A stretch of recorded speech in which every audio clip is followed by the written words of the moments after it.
Alright, here is the video, part 2 of Can You Stand and Breathe? You will notice behind me that I have a bunch of drawings depicting the proper way to stand. So, the first thing we should do is start with the feet. Alright?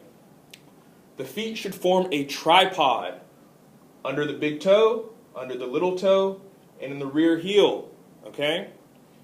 This is how we should stand, and this is how the weight should be distributed through our feet. Right?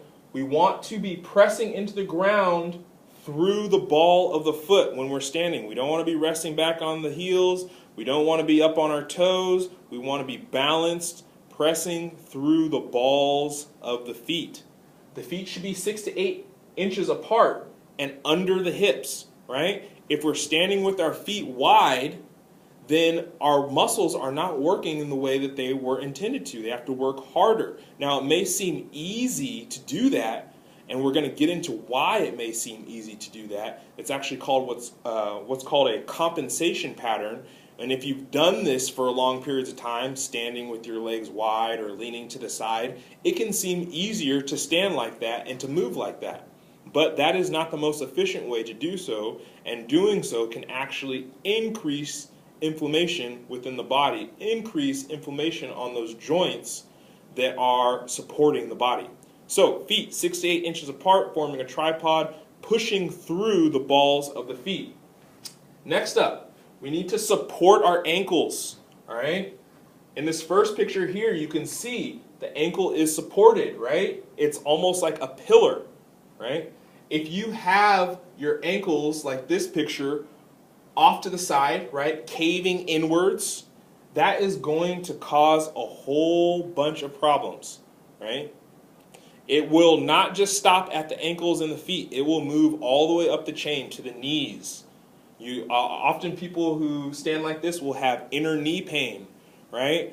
It's going to cause your hips to buckle out, and you're going to stick your butt out, right? Instead of your butt being under you, your butt is going to stick out. This all starts with the feet. This is why the feet are so important. Now, you can have the opposite too. You can ride on the outside of the feet, and that's not good either. I should also make a note that when people stand like this is often what causes bunions, all right, and collapsed arches, all right? So all these arch supports that people put in their shoes because their feet hurt from a day of standing, it's because you don't have the proper motor control to stand properly and to move properly.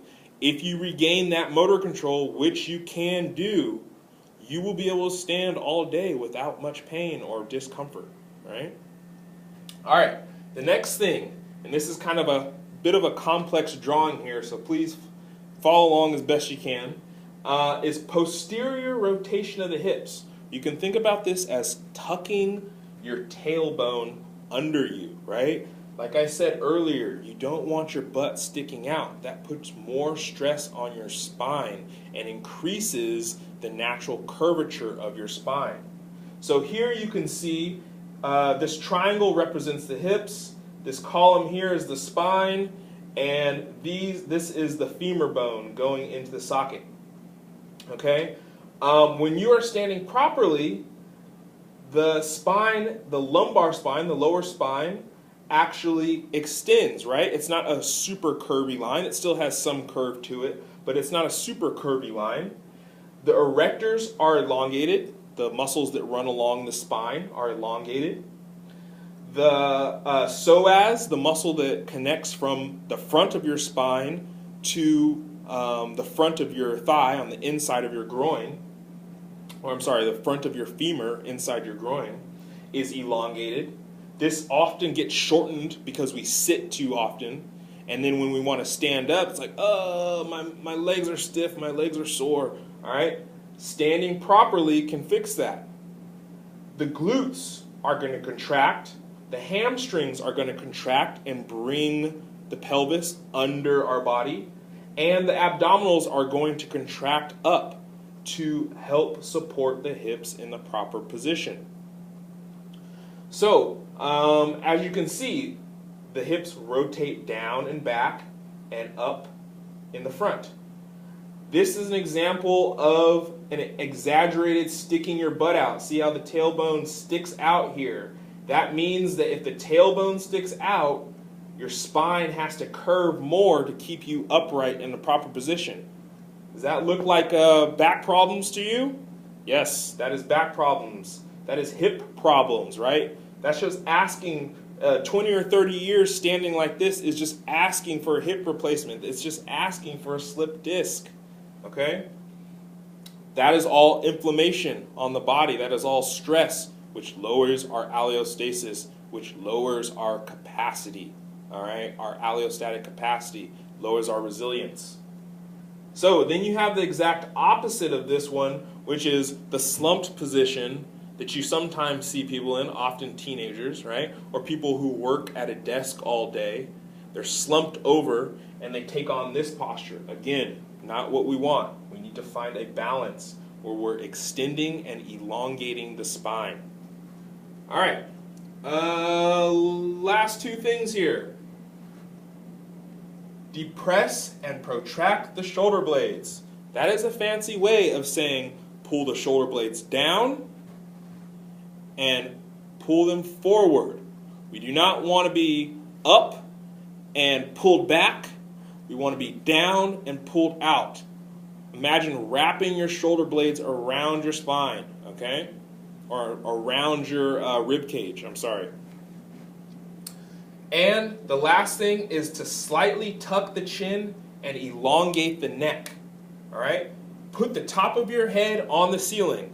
Sometimes you hear people talk about imagining a string pulling your head up, right? And your chin tucks slightly. You don't want to over tuck. You don't want to be looking up like this. You want to have a nice balance, imagining that your spine is elongating. So if you do all of these things, the sensation is of the spine elongating and the body compressing on the side, all right? So you should be getting taller. This is one of the reasons why people shrink as they age, because they've lost the motor control to do this properly. But when you regain the motor control and you train this, then you will keep your body in the proper alignment. It will continue to function the way it's supposed to function, and you can get a lot of use out of your body for the entirety of your life. Okay? So, elongate the spine and breathe properly. All right? Going back to what we're talking about, one of the things that I did not mention before is that proper breathing means abdominal breathing. Through the nose, the abdomen extends, and then with the diaphragm pulling it out, and then the abdominals contract to a count of 8, pulling it in towards the spine, and repeat. You want to do this when you're practicing as if it is a pandiculation. I just threw a crazy word at you, pandiculation. What does that mean? Well, pandiculation is basically a fancy word for yawning. It's the same action that animals do when you see a cat get up from sleeping or sitting. They do that long stretch, right? Or we stretch like this, right? What's happening is that we're contracting one muscle continuously and elongating the opposite muscle, all right? We want to do that continuously for that 10 minutes. So by the end of that 10 minutes, you should be taller than you were at the beginning of that 10 minutes because you are contracting the proper muscles in the proper way and you are extending your spine upwards, right? So that is how we want to deal with standing and breathing. If you can do this, it will go a long way to raising your allostasis, improving performance, making life beautiful. Trust me. I've done this and I've seen it increase everything from work capacity when doing plyometric exercises or sprinting or yoga, having more energy throughout the day. I will do 10 minutes of pandiculation standing for 2 or 3 times a day, and I feel amazing for it. So that ends this video. Next time we'll talk a little bit more about pandiculation, and as always, I reserve the right to be wrong.